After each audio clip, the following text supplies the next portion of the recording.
not the microphone, it's this.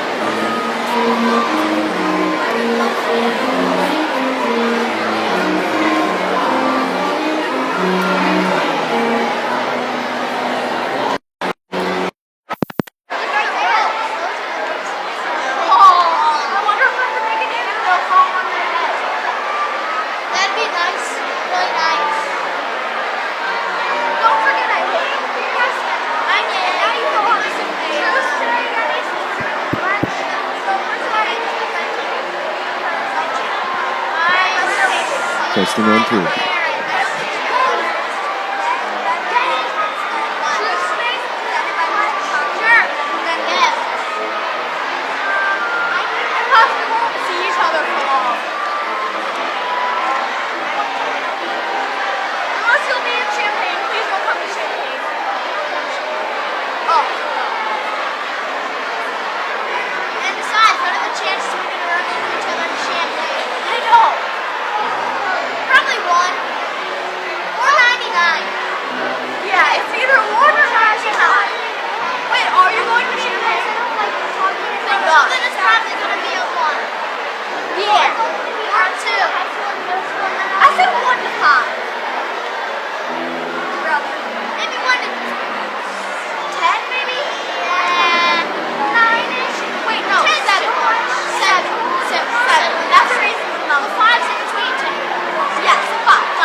Yep.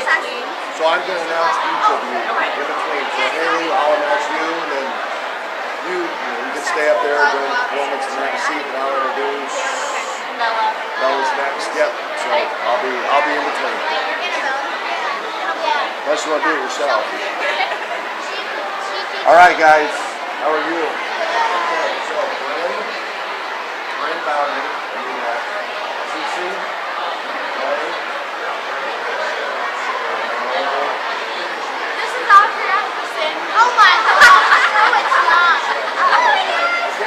Off. I have them written down. You are Getty, Greer, Audrey. Now, guys, after you're done with the heads, we're going to have your anthem. Okay? You guys can go right here. You want to see that door right there? And there'll be a student, a high schooler, and she'll take you up to where then you can get in with your class. Okay? Oh, okay. Does that work? Yeah, I kind of wanted to stay up here. Okay, well, we thought maybe you'd want to sing the performance up there. We can sing that. Put it out schedule or no? Forgot about that. You're after Alex. I will. I want to be This thing picks up everything. Do I have to introduce the next person? Jeez. Test. Test. Testing. Testing. We're good.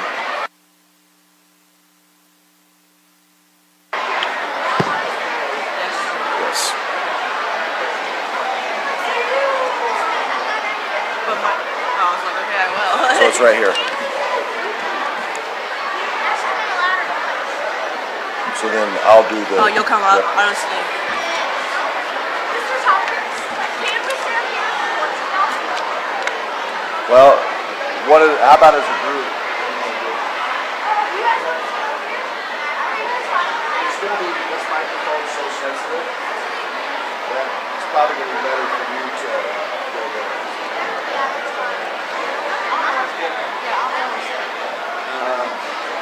Where are we sitting? Well, we're going to have you guys stand in the ring on our seats. So if you guys just stand in the back there and wait. Sorry. And then when you give the pledge, we'll go right around here, okay? So you'll just line yourself up right here and just speak clearly and the microphone will pick you up, okay?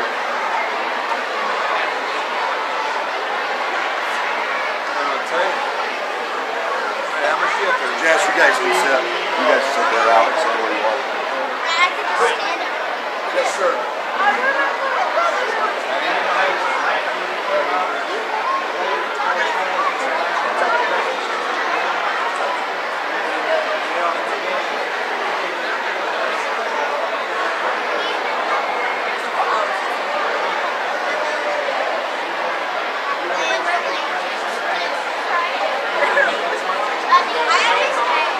Yeah, okay, so you're going to wait for a minute.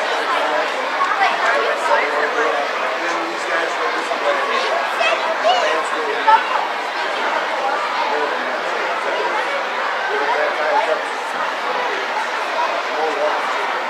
I have a little welcome deal too. I got to do.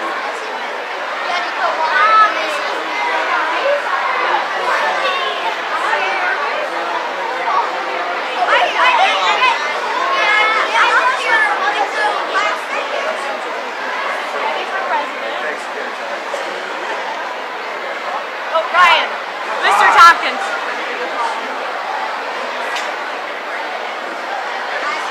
That'd be a good icebreaker. Basketball coach also. Yeah. So you can sit where you want. Did you? Oh, fantastic. Girls are hell. Hey, I don't know how much it takes you when you're over, so. All right, well, I'm going to head up there and... There's going to be one more ice cream base. Right. I have you after, you are after Justin. I just want to let you know that I have to leave right after. Yeah, you need to leave after that presentation. Yeah, so I'm going to grab that as well. Okay, well, thank you again for coming.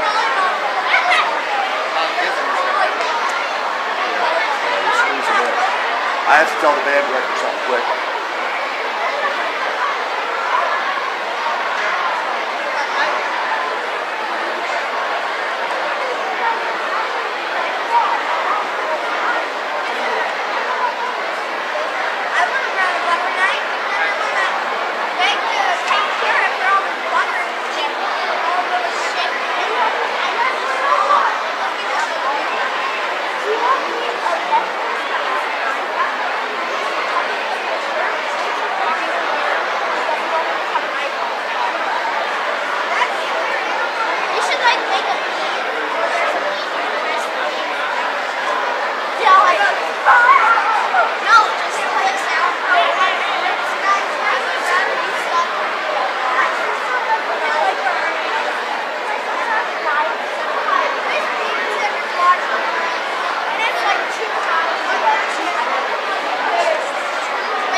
Sophie.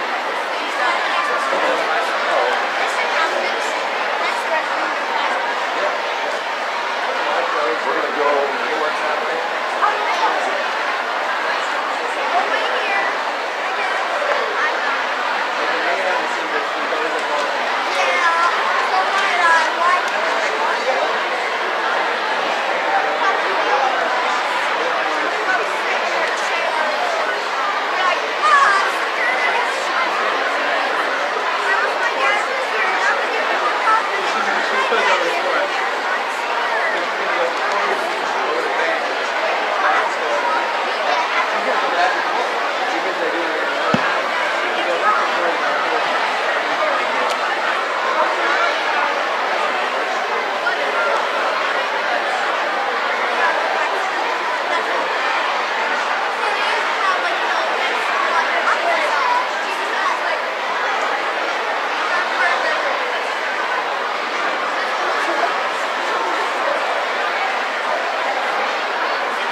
set him down.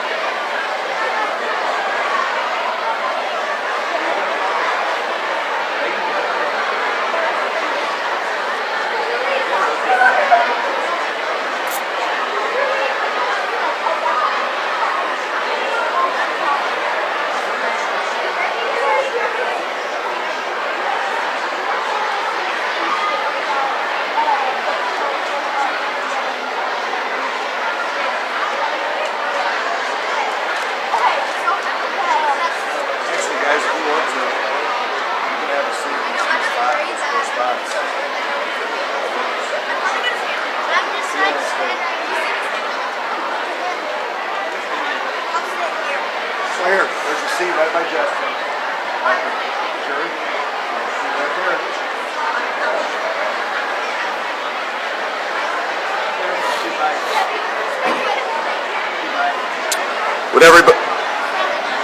Would everyone please rise?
Hump. Order. Hump. All right.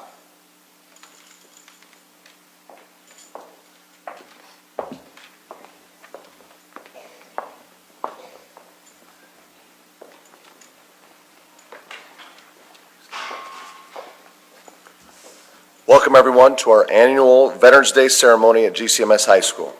I am heartened to see the entire student body, faculty, and staff here to honor the men and women who have served our nation and defended our freedoms.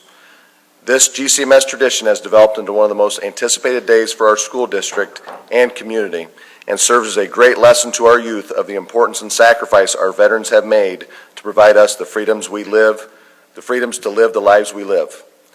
We also would like to welcome our listeners from WGCY, which is broadcasting the event and streaming worldwide.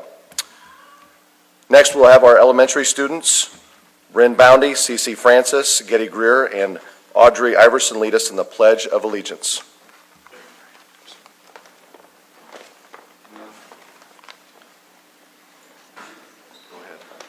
I pledge allegiance to the flag of the United States of America and to the republic for which it stands, one nation, under God, indivisible, with liberty and justice for all. All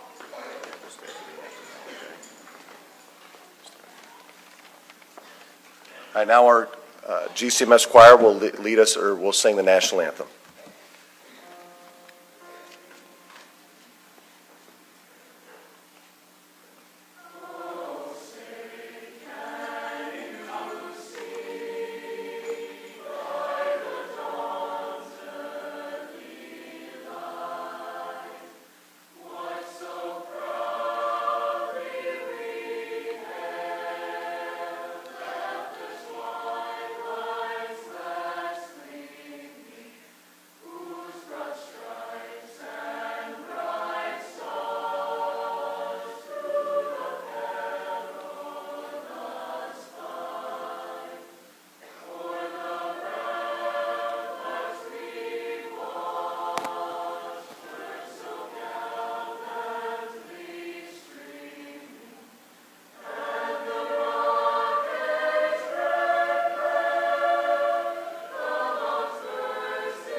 You may be seated.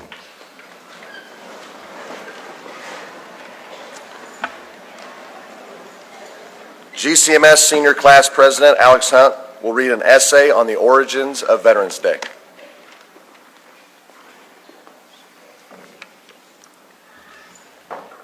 In 1918, on the 11th hour of the 11th day in the 11th month, the world rejoiced and celebrated. After 4 years of bitter war, an armistice was signed. The war to end all wars was over. November 11th, 1919 was set aside as Armistice Day in the United States to remember the sacrifices that men and women made during World War I in order to ensure a lasting peace. On Armistice Day, soldiers who survived the war marched in a parade throughout their hometowns. Politicians and veteran officers gave speeches and held ceremonies of thanks for the peace that they had won. Congress voted Armistice Day a federal holiday in 1938, 20 years after the war ended, but Americans realized that the previous war would not be the last one. World War II began the following year, and nations, great and small, again participated in a bloody struggle. After the Second World War, Armistice Day continued to be observed on November 11th. In 1953, townspeople in Emporia, Kansas, called the holiday Veterans Day in gratitude to the veterans in their town. Soon after, Congress passed a bill introduced by a Kansas congressman renaming the federal holiday to Veterans Day. In 1971, President Nixon declared it a federal holiday on the second Monday in November. Veterans Day honors all American veterans, both living and dead. It is intended to thank veterans for dedicated and loyal service to their country. November 11th of each year is the day that we ensure veterans know we deeply appreciate the sacrifices that they have made in their lives to keep our country free.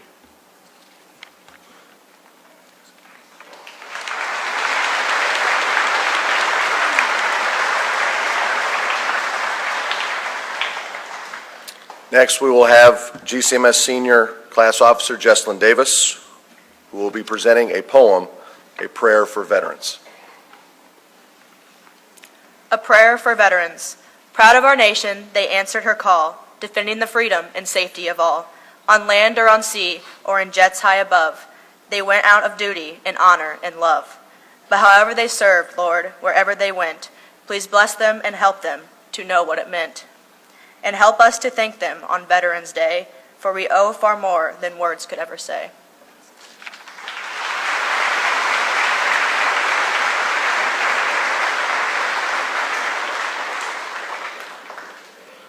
It is the honor of GCMS to introduce our keynote speaker, Sergeant Garrett Anderson, a retired sergeant of the U.S. Army.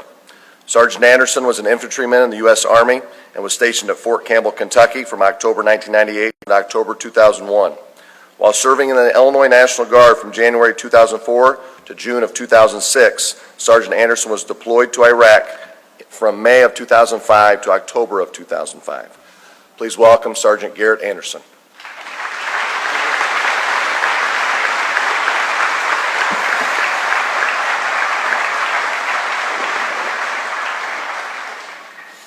JFK was quoted, "How did you become a hero?" He goes, "It's ironic, they blew up my boat." I could say the same thing. I turned right instead of left. October 15th, 2005 was a day that changed my life and the life of the people around me. On that day, I was deployed to Iraq. I was in Iraq about 6 months, and we were on a normal mission. It was about 04 in the morning. I can remember looking at the sunset and saying, man, I don't remember the last time I saw a sunset. At that point, we got a call to go to a possible mortar landing. And the infinite wisdom of the military, they sent us to where the bombs just landed. So we go to where the mortar landing. It turned out it was an ambush. We went there. We were a 3-truck convoy. I was on one side. We had another truck. When we went to leave, because there was nothing there, my life changed. A bomb exploded under my truck. All I knew at that point was my training, was that I needed to close ranks on the enemy. I could not find my rifle. When the air cleared, my arm was severely lacerated, my jaw was broken, and I had a traumatic brain injury. The Army jumped into action at that point.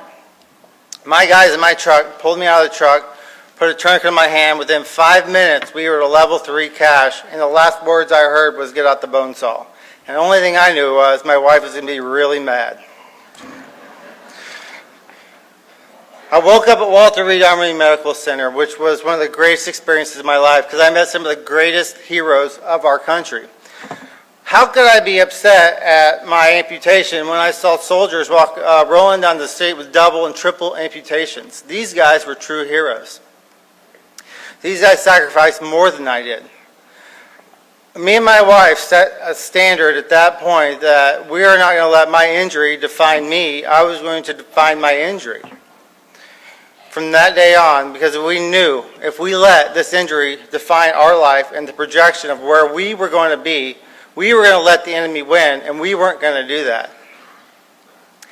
We had 8 months of brutal and of rehab and everything we could do at Walter Reed to get out of Walter Reed. What was ironic was at the time I was in Iraq, my wife was in law school, which was the greatest first 6 months of our marriage because we didn't live together.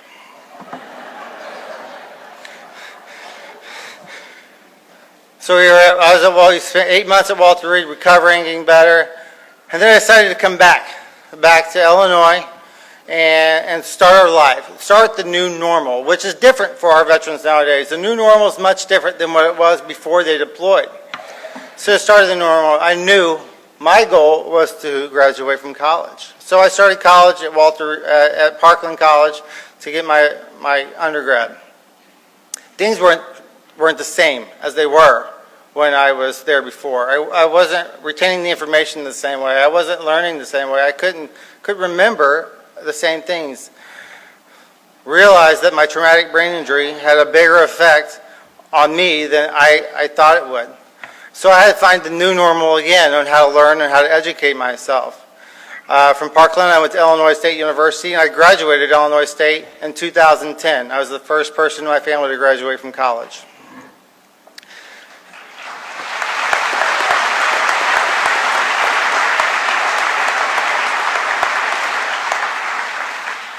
Now, me and my wife are full of good decisions and full of bad decisions. And while we were at Walter Reed, we decided to have a baby, which was hard because she was in law school, I was just injured and recovering, and so we thought it would be great to just throw one more thing on the fire and have a baby at the same time. But now I have two children, a 10-year-old Skylar and a 7-year-old Alex, and they are the light of my life. So I keep moving on, I keep driving forward, and every time I become to a challenge or adversity, you have to go past that. A challenge and adversity will truly test who you are and what you're going to be in life. If you get to this challenge and adversity and decide to quit, then that's it. Then that defines who you are. But if you can pursue and move past those, then you've won, and you're going to be a bigger and better person. My life's full of adversities. God didn't put me on this earth just to sit back and play PlayStation. He put me forward to help other veterans. So that's what we do. We took this mission and we took this area and we ran with it. So we keep doing this, and then about 3 years ago, I talked to Jean Driscoll. She's a Paralympic wheelchairless, and she goes, "We're starting this new thing at the University of Illinois called the Center for Wounded Veterans." I go, "Center for Wounded Veterans? Well, what do we do there?" She goes, "Well, we're going to educate our new generation of veterans." I go, "Well, okay." So we have a $14 million building at the U of I strictly for veterans to assist veterans and get those veterans on and further on with their life. We have a 14-bed facility on the top floor. So now all I know is that every time we come to a challenge, every time we come to adversity, you move past that. Life is not going to be easy. That's why it's called life. You know, every time you get on the ball field, every time you get to a test, if you're tested, that means you're pushing forward. I'm very fortunate. I'm very lucky. I serve with some great people in my life. I get to speak to great people like you guys who are true Americans. I'm very fortunate just to be here. I look at the veterans down here and think these guys are the who set the standards for me. These guys are the guys I look up to because they were there before I was there. And they had a lot worse than I did. At least I had air conditioning. Iraq was fun. Iraq was okay. But when you're in Iraq, you deal with the mission. And that's how we live our life now. I deal with the mission at hand. Every day is a mission for me. How can I benefit the guy behind me? How can I push the agenda or what needs to be better for this next generation? And that's how you need to live every day. What can you do? And a key to that is, a huge key to that is surrounding yourself with people that are better than you so you can strive to be a better person. If you strive to be a better person, then you're going to be a better person. I don't know how I ended up here. I was just a small farm boy from Bellflower, Illinois, but I'm very blessed to be here. I wasn't the greatest athlete. I wasn't the smartest kid in school. But I tried every day. And I want to thank you guys for everything and every opportunity you guys gave me. America is the greatest country on earth, and I'm blessed to be here. Thank you.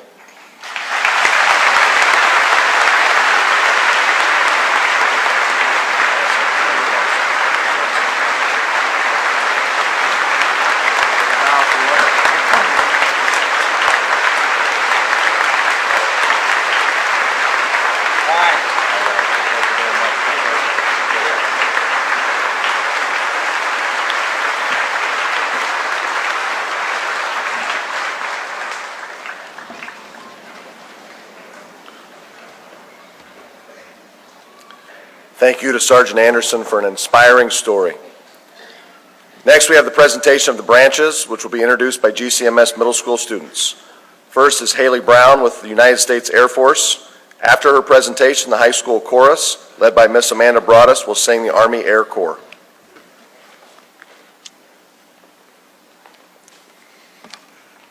The Air Force is the youngest military service. Initially part of the United States Army, the USAF was formed as a separate branch of the military in September 1947 under the National Security Act of 1947. The primary mission of the Air Force is to defend the United States and its interests through exploitation of air and space. To accomplish this mission, the Air Force operates fighter aircraft, tanker aircraft, light and heavy bomber aircraft, transport aircraft, and helicopters, which are used mainly for rescue of downed aircrew and special operations missions. Currently, there are around 311,000 personnel on active duty in the United States Air Force. At this time, we'd like to ask any current or former members of the Air Force to please stand and be recognized.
Next is Bella Ambergy, who will present the United States Army. After her presentation, Mr. Kyle Wrenchen will direct the GCMS band as they perform the caissons. The United States Army is the main ground force of the United States. The Army's main function is to protect and defend the United States and its interests by way of ground troops, armor, artillery, attack helicopters, and more. The Army is the oldest U.S. military service officially established by the Continental Congress on June 14, 1775. The Army is also the largest U.S. military service. Currently, there are approximately 490,000 personnel on active duty in the United States Army. At this time, we'd like to ask any current or former members of the Army to please stand and be recognized.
Next, we have Nathan Carlisle, who will present the U.S. Navy, and after Nathan's speech, the band will perform Anchors Aweigh.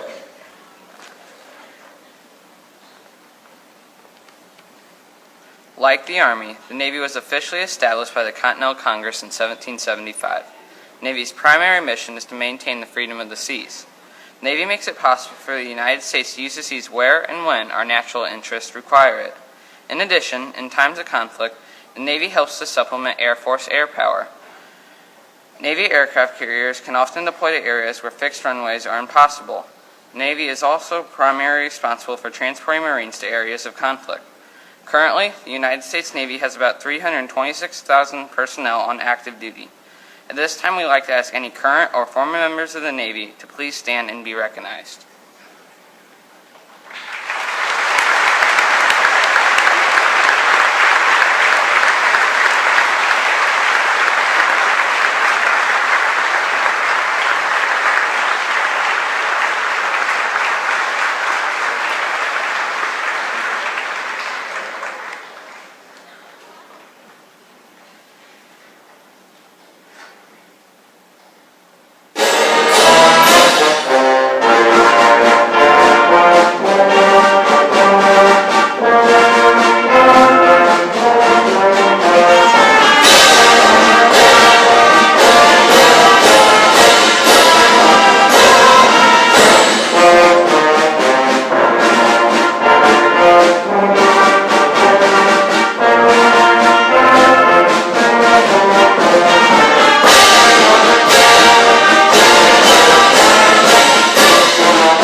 Skylar Neiman will now present the United States Marine Corps. The chorus will then sing the Marine Corps hymn.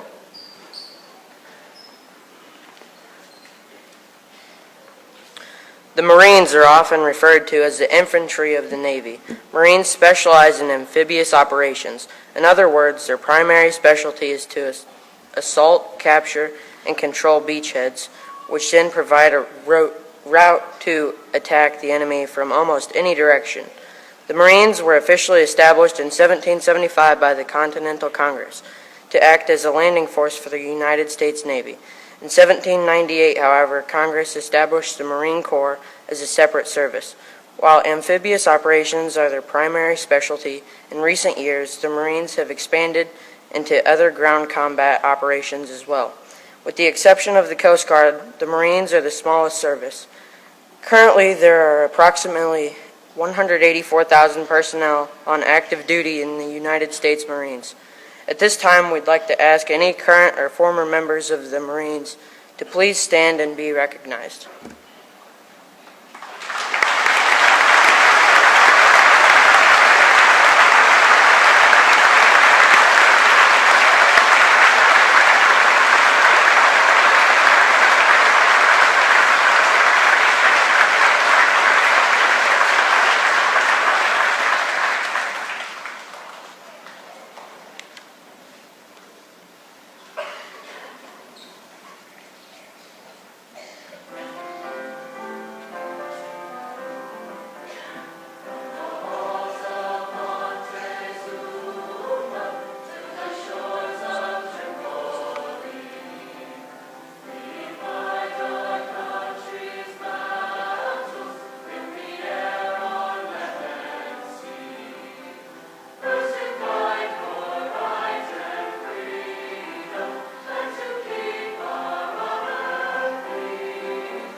Last, we have the U.S. Coast Guard, which will be presented by Ashlyn Alaman. And after her presentation, the chorus will sing Semper Paratus. The United States Coast Guard was originally established as the Revenue Cutter Service in 1790. In 1915, it was reformed as the United States Coast Guard under the Treasury Department. Legislation passed in 2002 transferred the Coast Guard to the Department of Homeland Security. In peacetime, the Coast Guard is primarily concerned with law enforcement, boating safety, sea rescue, and illegal immigration control. However, the President of the United States can transfer part or all of the Coast Guard to the Department of the Navy in times of conflict. The Coast Guard consists of ships, boats, aircraft, and shore stations that conduct a variety of missions. The Coast Guard is the smallest military service, with about 40,000 personnel on active duty. At this time, we'd like to ask any current or former members of the Coast Guard to please stand and be recognized.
If you could now turn your attention to the south bleachers as Mrs. Jennifer Keefe directs our elementary school students for the song Proud of Our Veterans.